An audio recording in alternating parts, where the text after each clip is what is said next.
Hey, did you know the Terrier group is the all-time leader, 45 wins and 103 occasions. Probably the least successful would have to be the herding group. I don't think they really were recognized in the sport until the early 1980s. That's interesting. If this was a dog show, which it's not. Yeah, we're talking track and field here, Kenny. We are? Yeah. Great Dane last win was 1983. I think I'd still rather hear about Ryan Krauser. You know, if we could get a sponsor, maybe they could add an apostrophe between the D and the S on Worlds.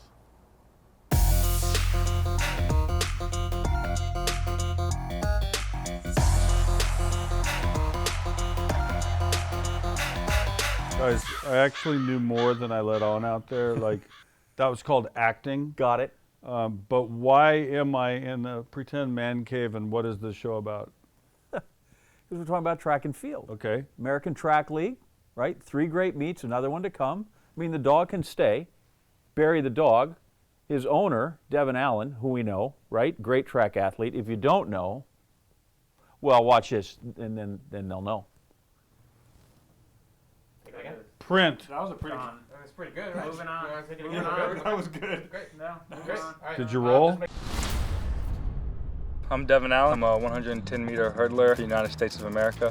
Playing football, playing in the NFL was like my first dream. Now all I got to do is win the Olympics, and then I can play in the NFL. So I was born in Seattle. Lived there until I was 5. I have a twin sister. We moved from Seattle to Phoenix. I had goldfish, turtle, a couple dogs, 1 cat, 2 gerbils. I played pretty much every sport. Played basketball, Football, baseball, soccer, I was always like the fastest kid. kickball. Volleyball, anything with a ball. So I went to Brophy College Prep. Got a scholarship to Oregon. I've been on the national championship Oregon football team. Won USA NCAAs twice. Made the Olympics. Went pro, and now I'm here. Favorite types of food: Asian food, Japanese ramen, sushi, Chinese dumplings, chicken pad thai, dim sum. I played tackle football for the first time when I was 5 years old. Age where the helmets are way bigger than a kid. Like took off 60 yards down the field. Stutter step, kid that was chasing me fell and I scored. The moment I was like, okay, I could do a lot of sports. I like music. Mostly like hip hop, R&B, rap. I'm into cooking. I think I'm gonna go to culinary school here soon, and I can open up a restaurant. I just knew I wanted to compete in the Olympics, and I did in 2016. So now the next goal is to win a gold medal. I think I really have a good chance of breaking our world record this year. I'm very competitive. When I had my second knee surgery, my only competitive outlet was video games. My friends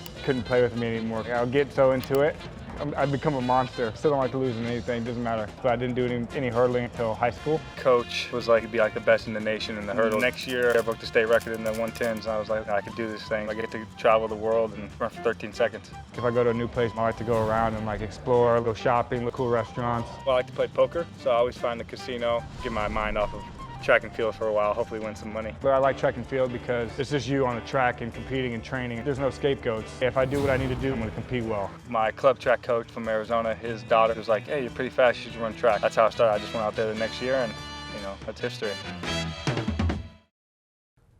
Well, you're really fast. I try to be, yeah. That's my job. That's what I do for a living. When they did the President's Council on Physical Fitness test, I think Yep. it was a 30, and we ran on cement behind Star Lake Elementary School, and Mark Sansford, Mark Beach were the 2 fastest guys, but Teresa Rayfelt, girls mature faster, 4th grade, she's beating those guys. See, I'm trying to stay out of this because I'm having flashbacks of 6th grade field day when Jill Jankowski beat me in a race around the school, and my team ended up losing on just a few points because of that, so we'll get out of that. So, okay, so we got way off base. We'll start coming out of the dock again. Okay, so hurdling's your thing. Yep. You're excellent at it. Let's talk about the guys that have run in the American Track League so far in these first couple of meets, and we've got a world champion in Grant Holloway, and we have the Olympic champion in Omar McLeod. Yep. You've been in lanes with these guys. I've run against them many times. This is the upper echelon. This is the elite right here. Elite of the elite. First Jamaican to ever win an Olympic gold medal in the hurdles. And world champ just most recently for Grant Holloway. Bet against me and you'll go broke. Is that what you want me? That's a good one. Close. And those guys are killing it early on in the American Track League. And this time is clean. McLeod and Dixon now stride for stride. Dixon holding with him, but McLeod to take the win. These guys are so good at the technical side of it, and they're also so fast. Men's 60-meter hurdle final, and he's already gone. Grant Holloway has already taken a lead onto the last hurdle and through the finish line. Grant Holloway. Those guys are going to be the best in the world for a long time because we're all young, all into the sport for at least another 8 to 10 years, and those guys are fun to watch. Do you guys work out at all, or just show up for the meets? So we've talked about it. Some of the guys do train together. I trained a little bit with Chad Zollo last year. I'm so fast, I fell off the wall. What was it? Who was it? It was me. Devin fell. Oh no. Yeah. What just happened back here? I think my poster in the back just fell. I don't think that means anything. Some people are like, oh, it's a sign. Super system, yeah. It's super not a system. sign. It's not very much Scotch tape is the problem. Right. Or It's not a bad omen. Hey, It's just wait, poor but we Scotch don't want to tape. throw Scotch tape under the bus because they might be our sponsors. No free shout-outs. I think a fun show would be to mention as many sponsors as possible as one free shout-out and try to lure them in. Duluth Trading Company. I happen to use Ally Bank for my house mortgage, so free shout-out. Free shout out. As for the hurdles, I have a real question, a real track and field question. In track and field, are you only looking at the next hurdle, or are you seeing even farther down the lane? Of course, I see somebody next to me, but I just try to focus on my lane, my space. Always said I just cannot focus on nobody else but the 10 flat of hurdles in front of me. Alan Johnson always says, like, you need to put your feet down in the same spot each and every time. I want to live up to one of my idols, and that's definitely a big task to follow. But I'm ready for anything that comes my way. When I won the gold medal, it was really surreal. First Jamaican to ever win an Olympic gold medal in the hurdles, and won when I was 21 years old. So it took a couple years for that to really sink in, but it's been a blessing. It changed my life completely. It's not stressful. It's just something that it comes with the territory of being great. Like all my competitors, they're all great, but I'm definitely Goliath. I'm the world champion. Everybody's gunning for me. everybody's going to be ready. Everybody's going to be fit. And so I need to make sure that I'm equally as ready and fit to take on the challenge. Everybody in my team, everybody in my circle knows the end goal, and that's to have an Olympic gold around our neck. I'm trying to go get Olympic gold medal number 2. Job's not finished, man. We keep it pushing. I think it will happen. I'm always finding ways to better myself. That's what the greats do. They find ways to win. You know, if they don't find a way, they're gonna make a way. Now it's just indoors, is just to see where we're at and get the ball rolling for 2021. We're finding that, just this far over the hurdle is where we're trying to be. We're not trying to be too high. We don't want to hit them either. So, like you see, like Omar here, he's a technician, just right over the hurdle. As John was saying earlier, you feel the guys that you're competing against, but you certainly don't want to be super aware of them because it takes you off your game. Exactly. If you start focusing on them, then you're going to lose focus, like I said, on that next hurdle in front of you. Michael Dixon running here as well. He's really good. So is it like getting over the first hurdle propels you into the rhythm for the rest of the race? Yeah, exactly. So on the hurdle event, That was a great question. yeah, no, 100%. In the hurdle event, you only have the 7 or 8 steps in the beginning of the race to accelerate, because the first step coming off the hurdle is a decelerating step. The next step is a recovery step. The step right before you jump is a penultimate. Like, in any long jump, you're kind of like making it short, Lower cutting the hits, it. yep. And then the third step technically is going to be your jump step. So really you're creating as much velocity as you can those first 7 to 8 steps, and then just trying to hold on for the rest of the race. When you're walking like on a city street, say in New York City, and you see the brakes in the stone, Yeah, I know where you're going with this. right? You try not to touch them. Right? I try to hurdle them. I'm practicing Right. everywhere I go. And I'm pissed when I touch one. Yeah, My steps were off. I don't want to say what we've been doing maybe is getting boring, but clearly the dog has lost complete interest. Yeah, he's tired. I don't know, maybe he'll wake up if he wants to talk about the gal over my shoulder, because Gabby Thomas is the deal. Super fast and wicked smart because she went to Harvard. My friend Bill Wolf went to Harvard. Just saying. Free shout out. Women's 60-meter final tight pack. Everybody neck and neck to open the race. Blessing Okabare, she's gaining, and a nice surge at the end to win. Gabby Thomas in lane 7, moments behind, setting a personal best, 7:21. Not too bad, yeah. Got 2 PBs in my first meet of the season. It's a pretty good start. Very excited. But now I have a 300 to focus on. So, right now, gonna get ready for this in about 5 minutes. So she works out between meets. Yeah, I would assume so. Yeah. And she actually, in this race right here, she actually broke the facility record in the 300. And then, which is, I don't know how long that's been held, but if you know track and field, any facility record in Fayetteville at the Arkansas Indoor Track is going to be probably one of the best in the world. Because everybody went there. Right. Yeah. If you're at A&M, if you're at Fayetteville, those are some places where you go indoor. And listen, some of it's not just the time. If you broke a facility record that used to be held by Allison Felix, Like, that's a pretty good feather. Fair enough. Right? That's a pretty good check in your column right there. How are you feeling? I feel strong. I'm really excited about today. I went out there and I put it all on the line. I'm proud of that run. You ever notice no matter how, maybe not the 100, but you get into 300, 400, 800, that last 100, that last 50, that tie-up is just, you can For just any see event, it come, yeah, right? You can for just everybody. see oh. They come off that turn and there's, like I said, they're here, and here's refrigerator, go. Yep. You put on take your it the back. rest of the way. Yeah, exactly. And some of the best athletes are the ones that kind of Can get through it. they trade that refrigerator for a mini freezer. Right. Right. Like Allison Felix. They can get through it. One of the most decorated U.S. track athletes in the world. She's actually going to be running in the American Track League this coming Sunday in the 400 meters.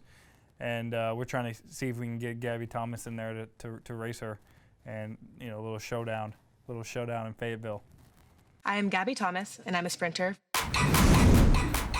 I was raised by a single mom. She made me do track in middle school. I just stuck with it. I've always been very athletic and into sports. Soccer, basketball, softball, swimming, horseback riding, gymnastics, volleyball, cheerleading, karate. I've played pretty much every sport you can think of. I am an overachiever. In 4th grade, they had, the fastest people all established. I would just come in and race them, and I would beat them every time.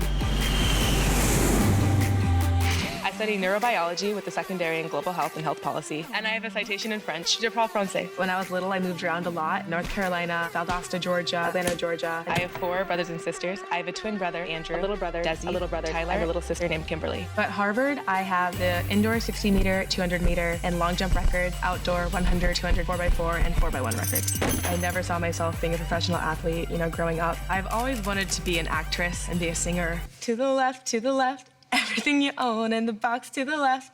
You can't put that in there. And it just goes to show you never know what's gonna happen in life. I signed with New Balance. A lot of people are asking for shoes. That's gonna be my family and friends' Christmas presents for the next 5 years. I love macaroni and cheese, pepperoni pizza, fried chicken, and trashy Chinese food. I cannot cook. I have very short-term goals. I focus on one practice at a time, and I take everything day by day. To be the greatest, it takes mindset and motivation, because talent can only get you so far. As far as I'm concerned, I'm just getting started. What does it take to be the greatest? Are you serious? Training, hard work, conditioning, Talent. Practice, medium eggs. Eggs? Yuck. Don't like eggs. If you work harder than anybody, you can be better than anybody. Coffee. Fried chicken. Family. Friends. The right coach. Mindset and motivation. Watching YouTube videos of people playing Fortnite and Call of Duty. Watching the film. To be the best, you gotta watch the best. You have to come from Jamaica. Fried squash and onions. Binge watch Netflix. Fast cars. Shoes and clothes. Time management. Technique. Mastery. Dedication. The power. Sleep. Sleep. It's all about performance, baby. Pump your arms. Keep your knees up.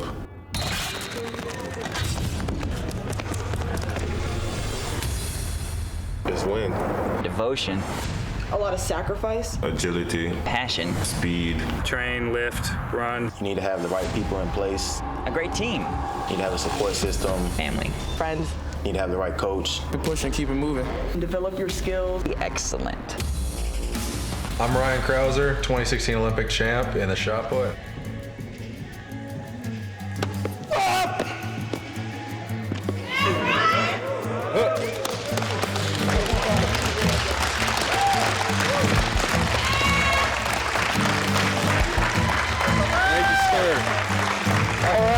All right, so yeah, today, indoor world record, personal best, 22:82 is what it was officially at, I believe. So beating Randy Barnes' old indoor record of 22:66. I've been after that for a while now.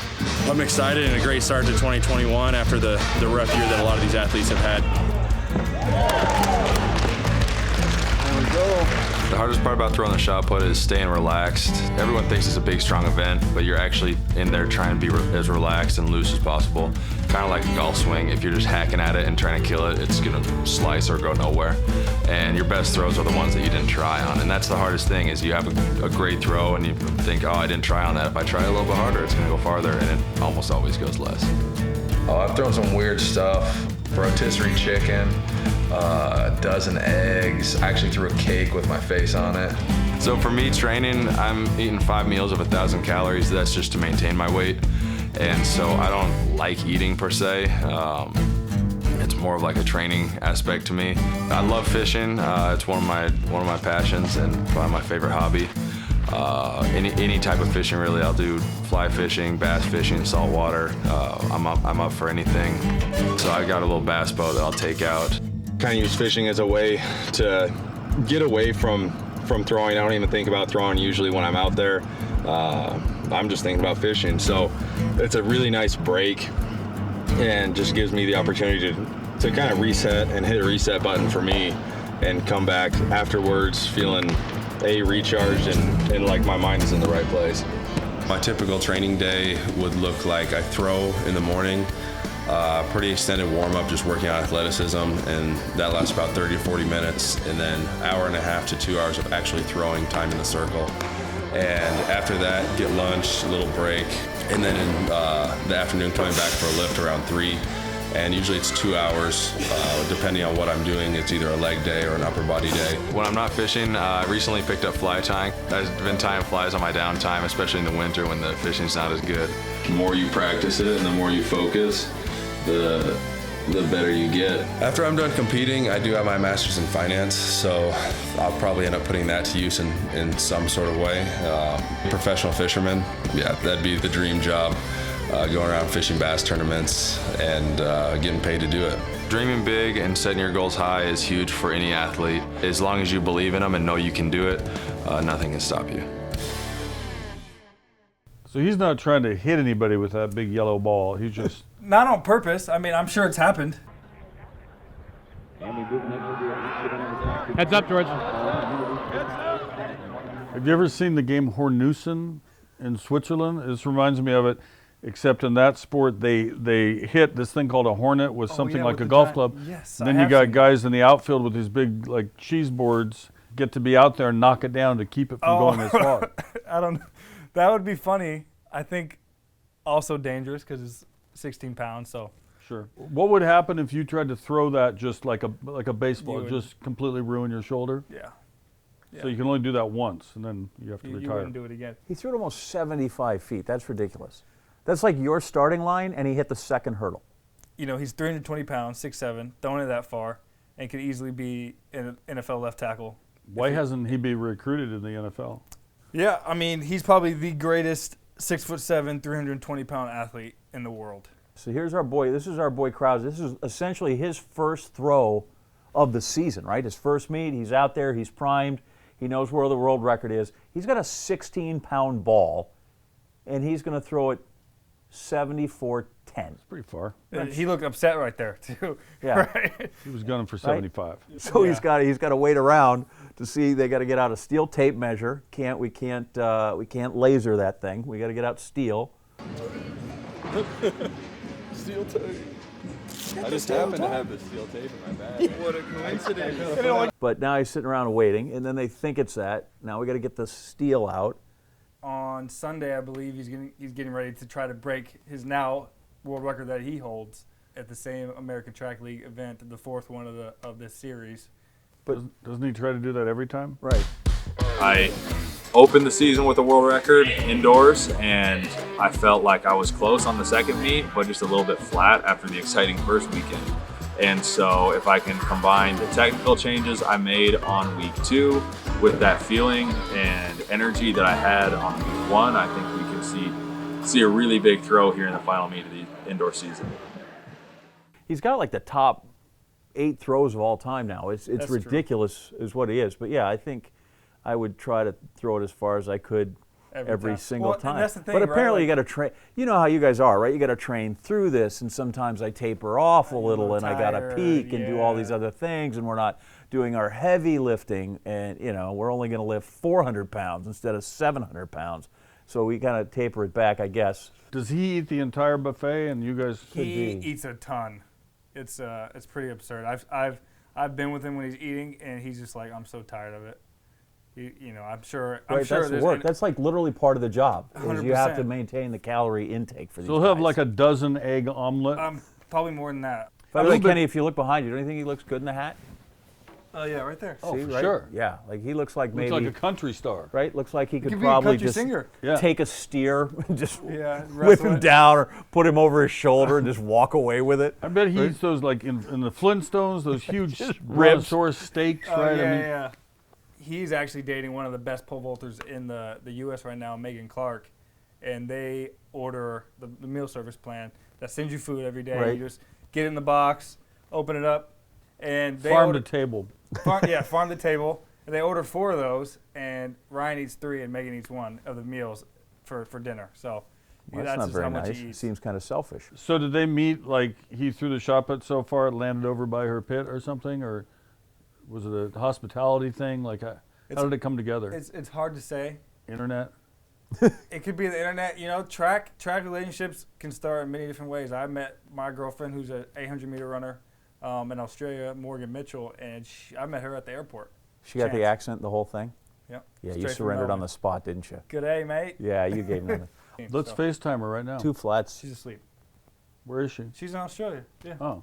That's all right. Go wake her up. No, I don't know if she's awake. I told her I was coming. Tell her along. Kenny Maine's here. Yeah, tell her the dog hit the phone. It's 6 a.m. there, so I don't know if. That's good. Get up. Listen, Get to somebody's work, training girl. somewhere right now if you're not. Call her and tell her Raven Rogers is training. Other athletes get up and at 5. that, you know, that 4:30. if she want Muhammad Ali used to run at 4 Aji in the Wilson right morning. now she's training right now. This is not going to go well. Sounds like she was sleeping. The crew wanted to say hi. Good morning. Say hi to Mike. Good morning. Good.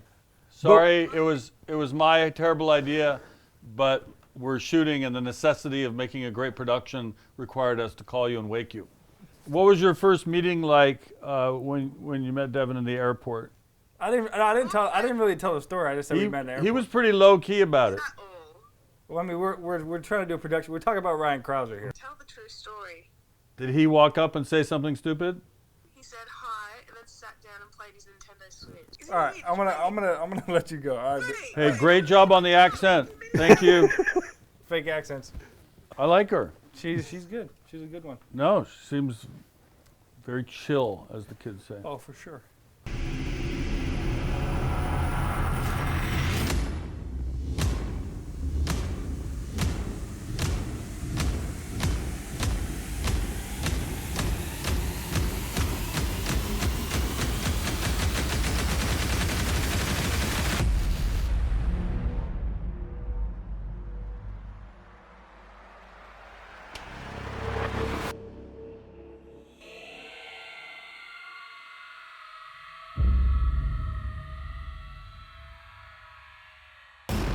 We got Sandy Morris, Olympic silver medalist in the 2016 Olympic Games. The coolest part is the box, honestly. Goes like that. Sandy Morris in the pole vault at 15:10. And the bar bounces, but you can see the reaction. The bar is still up. And who invented pole vault? When did that come about? I think it had something to do with a moat and trying you know to what? storm the castle. I think it has to do with canal jumping. Oh, I have seen Vierleppen, I Yeah, believe. yeah, is they try the- to jump over the water or jump as far as they can. And so Yeah. they climb over the then pole. they climb up and they jump off. Yeah. All this wider world of sports stuff we covered is coming back and has some relevance here. She's right at home there, too, because she ran at Arkansas, right? So she's a woo pig suey hog to begin with. Yeah, she still lives there. Right, so it's almost like the meat was made for her. Right in her backyard. She has Right. a plethora of animals. I don't know that I have a favorite land animal or animal of the sky either. There are just too many amazing creatures to pick from. That should be your new nickname, Animal of the Sky. Animal of the sky. I like that. I like that a lot. We're happy to have Barry here, but she could not bring her collection. Of Especially snakes because and dogs, snakes, yeah. I feed them rats. Are you kidding me? Yeah, I don't know. I'm not a big snake guy. You know, I'm kind of like, hey, fluffy, good to go. Right. Scaly, not my thing. Same. Even Yeah. hamsters and guinea pigs. I get they're all God's creatures, but some Sure. of them just aren't for me. They should just be out doing their thing away from us. But how many animals does she have? Hundreds. How do you breed snakes? You just throw them in a thing and you guys walk have away sex for an hour, right? Do you put on Barry Right. White and Barry White and throw a Oh, couple of yeah. snakes in there? Yeah, hey, I don't know We're about how to get it works. done, are we, baby? They're going to have that happen anyway in the wild. So someone who calls Sure. himself a breeder, like Not in doing horse much work. in the horse industry, right? First they bring in the teaser horse, sure, and gets the mare excited. Then you're out, and let's bring in the real stallion. Yeah. The dude. He does his work. It's brief and violent, and it's not that great to watch. Really, it's not. But it gets the even job a done. good thing. Yeah, and then they get Right. paid hundreds of thousands of dollars. What is that she's got? Whoa. A lizard of some sort? That is Or an what is Australian- that? I think it's a dragon. So this is Inca, my blue-tongued skink, or blue-tongued lizard, either one. Why would anybody want to do that? What is that? I spent every hour of my childhood either outside climbing trees, researching animals is what I called it, and watching Animal Planet, and it just blossomed. Typically, we looked at, right, you're out hiking and you see a Canary? snake, you want to run away from it. Yeah, that. Whereas you see a dog, you want to pet it. Maybe it's just all our patterning. Maybe we're the problem. Go here in Fayetteville, Sandy Morris. Right, so she's used to this runway at Arkansas because that's where she competed for 4 years. Bar stays up, a clearance of 16 feet. That is the highest vault in the world this year. World lead! Making allowances for the pandemic and trying to trade. Right. Her dad, Mr. Fix-It, puts together a full-on runway, and he just puts this whole thing together in the backyard pit, and now she's got a whole, like she could hold her own meets if she wanted to. Yeah, she held one actually last summer. American Track League put on a pole vault event in the backyard. So, you call it backyard vaulting. Wasn't that on World's Greatest Live on ESPN's YouTube channel? It is. If you look it up right now, you could probably find it on YouTube. If you build it, they will go.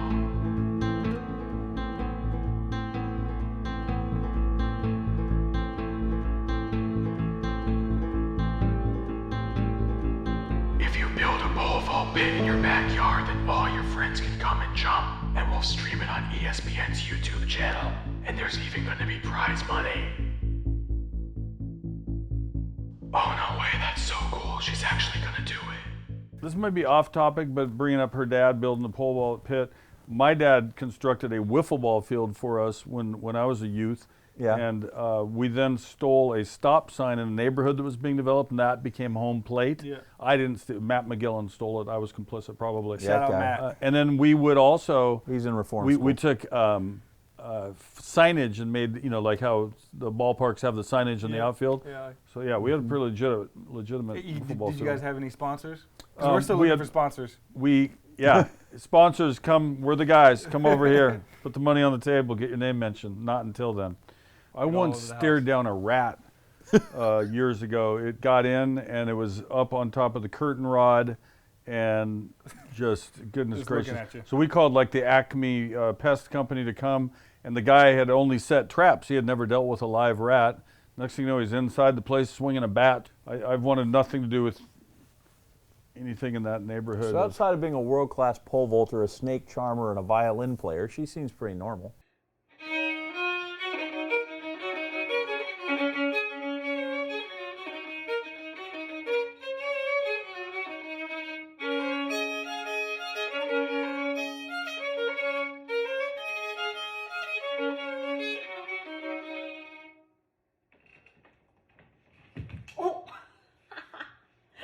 I should probably look down next time I jump off a table. She's a talented singer as well. She actually made a song and performed that song at the Diamond League final in 2019, I believe, with Noah Lyles. I feel like I'm a classic underachiever at this point. Right. Yeah. Good for her. She's got a lot going on.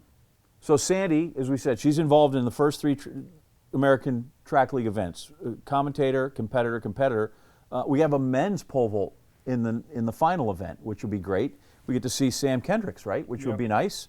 He just came back. He was in Europe with Mondo and the boys and went over 19 feet there. So it'd be nice to see him again. American, medalist like everybody else. World champion. Ole Miss, 2019. yeah. He famous right for the at the World Championships where somebody played the national anthem, Yep. and he was charging down the runway, they start the national anthem, and he just stops cold. Yeah. Stops his run, puts down his pole, and just stands at attention, right? Because he's still in the service. Reserve, yep. He's a lieutenant. And so just like that, boom, stops, and then goes back, and then vaults, and then, oh, by the way, wins the competition. Nice. I was born on the West Coast in a military base with my father and my twin brother Tom moving around after that. We met the perfect woman, we called her mom, and we moved into a white house on the hill in Oxford, Mississippi, one of the greatest places in the world. I got dirty, I chased lizards, I rode horses, I played on the hill, I got lean and tough throughout the years competing with that twin brother of mine and a great coach. You know, when you compete in high school, you never really realize how far you can go until you get there. And I took those things I learned in high school. I joined a great university team. I got my commission in the United States Army, and I got my national championship in that time. My wife is a pretty girl from Georgia. She's a runner, she's a fighter. She's really a lot smarter than me, and she keeps me on track. And I love waking up every morning, getting to look at her, go off and go do something cool. I went to the Olympics. I took my coach with me, a guy that stuck by me through the whole journey. And I took all that strength in that big team, and I won the world championships. You know, I think it might be a pole vault thing, you know, just a little bit more interesting, you know, a little bit more wild in that mentality. He also has a pole vault pit in his backyard that he and his father built. I'm putting one in. You're putting one in too. I need to get a pole vault pit. I need a whole track. I guess when you think about it though, right? If you look at that event, you might need to be about a half bubble off to try it anyway. It is crazy. Right? To go look at that and go, you know, I think that would be great. I may just turn myself completely upside down and fling myself off a pole. Pole vault, you know, that's a circuitous route to figure out that might be where I could go in life. Yeah, and also when you look back at it, for anybody who did like even junior high track, this pole vault, it was just bizarro. Like it was, why are people doing this? And it looks so dangerous. And do the coaches even know how? So it's very strange that some of these folks find the right coaching and end up, you know, excelling on a world stage when most of us like wouldn't even touch a thing. And it's a human physics problem, right? You got tangents and vectors and forces and flex points, and like if you really had to try to map that thing out with all of the physics and the math involved, that's high level. You got PhD stuff. Yeah. What's amazing too is for an event that nobody understands in terms of how it works, you just sit there and you're kind of awed by it, right? Yeah. It's like I always say, sometimes you let art wash over you. The pole vault, you just kind of watch and go, wow, I'm gonna let that. Like those guys can talk about that event in the most amazing detail and all that goes into it and the techniques they have. And Sam's just, right, he will fill your entire dinner hour with that stuff. And you're like, really? I just thought y'all just went up there and, you know, ran really fast, plant it in the box, and then, you know, hope for the best. Well, that's the advice they'll give you. They'll be like, hey, just grip it and rip it. Yeah. Just run fast and stick it in there and you'll be good to go. Right. But it's a lot more to that. Hey, I'm sorry to interrupt. We have not properly introduced this dog, have we? I don't know. Have we? We mentioned Barry. Yeah, Barry. He just sits on the couch. This is Barry the dog, right? This is Barry Allen, a.k.a. the Flash. Free shout the out. Fastest dog in the world. He's a Great Dane. What's his high end? How's his drive phase? His drive phase is not as lackluster. It's to be desired, but his top end is closer to like a Usain Bolt. Okay, yeah, because he kind of gets lopey. It seems like it might take a while to get him started. Yeah, no, it takes him a little bit. Once he gets going, it's a good night. It's okay. I know. You want my attention all the time. I know. They're very needy. All right, so what question were we talking about? I got another one for you. My dad always used to say that, you know, the Chicago airport, the underground beltway thing. Yep. If Carl Lewis ran against the beltway and my dad could run with the beltway, he thought, because he was pretty fast, you know, for his day, that he could beat him. I thought he was out of his mind. I think it might work that way. I think I actually ran against my buddy Cole Walsh, who actually is a world caliber pole vaulter. Yeah. He was in the World Championship final in 2019, and I said, "There's no way you can beat me on this elevator belt." Right. And I'm running full speed as well. And we raced. He killed me. Really? Yeah. So, but we do actually have Mike, our executive producer, is actually going to be racing Fred Curley on one of those belts to just see and test the theory. He thinks that I have no shot, and I think I'm going to kill him. That's what I thought too. But it's basically like I'm running 50 and you're running 100. Negative, you're still running the 60. Yeah? Yeah. It'd be more smoother for us still. Really? Because you moving, it's flat ground. So you can slip while the stuff is moving still. Oh, but I won't slip. But you'd never know. Well, you never know. Fred Curley is one of my favorite people and one of my favorite athletes, and he is amazing. And you look at him, and he's just thick and built and strong, and he's nice as can be. But like, if you can get 7 words out of the dude, then you've really got him chatty. I wonder if we have a super doc. I am Fred Curley. He just does his business, and that's all. That's what he's concerned about. Exactly, and you know, he's just a workhorse, and he trains hard, and he just, like you say, he takes care of his business. He doesn't do a lot of talking, goes out there and just runs well, and definitely fast, obviously. Right, 45:03 is no joke. Yeah, I mean the record's 44:57. Good job. Yeah. My shoe came on time. Shoe came on time. Yeah. Ay, ay, ay. It's little NASCAR. There's bumping that goes on in the 400 meter, because 200's all in your lane. You get in the 400 and you cut that. There's not a lot of time to make up ground, so sometimes you have to use your elbows, and you got to. And dudes get mad, right, when they get after it. They are high strung, but they will fight you once they get off the track. And the 400 hurts so bad that when you get done, you're going to be a little ornery, right? So that's going to put you in a bad mood. Like, I don't know that anybody who has run their heart out in a 400 comes off that track in a good mood. I don't care how fast you've run. We're hoping that he makes it to this American Track League meet next weekend to see if he can break the 400-meter record. I like how casually you just dropped. Well, if I break the world record this week. Yeah. Yeah, that's the goal. I like how they add the extra element of danger with the short cool down area, and they have to do like a leap into a giant foam pad. Like Listen, that's a skill cushion. too. It is a skill. Right, you got to get up, and the guys have gone flying over that thing. Especially these guys, Trevon Brumell right here, out in lane 5, and Ronnie Baker right next to him in lane 4. Some of the quickest guys in the world in 60 right now. And, you know, those guys are probably running upwards of 24, 25 miles an hour. What if they had a big pool and they could just run and dive Jump into into a body of water? Shout out Leslie Pools. No free shout-outs except for you. Trevon Brumell, 100-meter sprinter. From 2016, my journey has been rocking, as everyone has probably witnessed. Went down at the Olympics, had the Achilles bone spur, a terrible situation that I had to endure. My life seemed like it was set. I was the guy coming up, the speedster, the young gun, everything kind of just perished.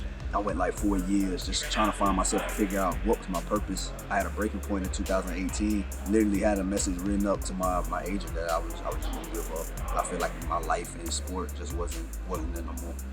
I felt like God wasn't trying to use me anymore. And something came upon me, and I just gave myself in a vulnerable state to God. And I was just like, man, whatever you want me to do, you got control. And it seemed like ever since then, things just kept getting better and better. Brumell has made a really nice comeback. This is a guy who was injured and was, you know, he was going to be the next great one, and he had a great results in championship meets, and suddenly the injury, and we're like, you worry, because these are fine-tuned machines, and they're hard to put back together, and it's great to see him run this fast again. Yeah, 100%. And I remember him kind of, you know, dealing with the injury bug in 2016 in the Olympics, you know, in the village, and him, you know, getting treatment and getting taped up and stuff like that before the races. So it is really good to see him out here healthy and running well. He ran, I think, 990 last year, you know, and the very few meets that he did run, which is super impressive. He looks good, and I think he's ready to run, and hopefully coming up in this next couple indoor meets and the outdoor season, we see him Look at him excel. shut it down there and ran 660. Yeah, so we're just going to turn off the jets right about. We're good. Yeah, he did the last couple steps, right? Yeah. That's because he's worried about that foam pad. Yep. Track guys, here the football guys talk about their 40 times. Yeah. And there's some super fast football guys that 4.2's kind of the mark. What would you guys be running? So, I mean, I have run all in the range of 4.3 all day. I don't think I've run slower than 4.3 in probably like 6 years.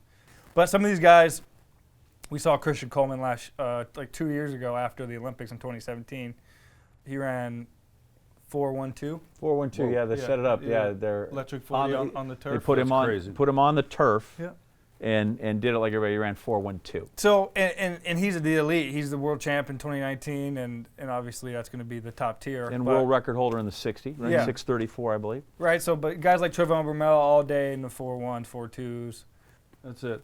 You know, one of the dumbest things I hear in sports, and I've heard it all my life, and it's been wrong all my life, is when they say you can't coach speed. Couldn't be less true. Like you have natural ability, but I mean, what are coaches for if you can't coach it? Right? They're teaching you a technique to take what you got and make it a little bit better. Oh, 100%. All these guys are obviously naturally gifted, but they're all very well coached. Women's heptathlon outdoors, we got Kendall Williams vying for an Olympic medal for the U.S. Can you name the 7 events in the heptathlon? Yahtzee, Stratego, Yahtzee, Casino Craps. So you got the hurdles. Yep. 100 hurdles. Long, high, javelin, shot, 800 to finish, and which one am I missing? 200. 200. Yep. Okay. Because the men, the last event on day 1 is the 400. Yep. And then they run a 1500. Yep. And then the ones they put in are the pole vault. Discus. Swim the English Channel. Yep. And the pole vault makes 9. Which one am I missing? 100 meters. They run 100. They run 100. The women don't run 100. They run 100 hurdles to start. That's ridiculous. I'm Kendall Williams. I'm a heptathlete. And I'm Devin Williams. I am a decathlete. Kendall, all the years when he was playing baseball, she was the one playing Barbies underneath the bleachers. It all started at a baseball field. Boys being boys started racing each other, and she kicked off her sandals and outran almost all of them. After that, we signed up for the track club. Our dad was our coach. We were always the first people at the track and the last people to leave. It wasn't as crazy as I think most people expect dad coach to be. Right. The track looks the same to a 5-year-old as it does to an Olympian. It's the same 400-meter oval. You can't make them complete that journey. They have to want to do it. They have to love it. He did bribe us to run the neighborhood and the hills. So we're just all the way into it. So we had a meet every weekend. My wife, she was our videographer. We got some great video of the sidewalk and trees. I got a lot better. I learned not to scream or whatever. Does not make good playback. Won our first national championship together, made our first world championship team. When he won his open SEC 110-meter hurdle race, I was getting ready to run my final right behind him. I got to see that firsthand. When I made the Olympic team, he was the first person I saw when I could scrape myself off the track. Blaine and I are hugging each other. Devin was by us, and then the next thing I know, he was down by the track. So it's cool to kind of have those moments. No sibling rivalry. Our events are similar, but we don't have the same distances or weights for anything. Who would I be to compete against my younger sister? We don't ever focus on records if they happen to fall. They're just Devin and Kendall to me. It was sort of easy to tell that they had something special. Tokyo is the ultimate goal. I want to make that Olympic team together. A lot of people after their first Olympics, they run and go get the tattoo. But I decided not to because I'm gonna get it with Devin. Well, that's news to me. Yeah. And that's what I've decided.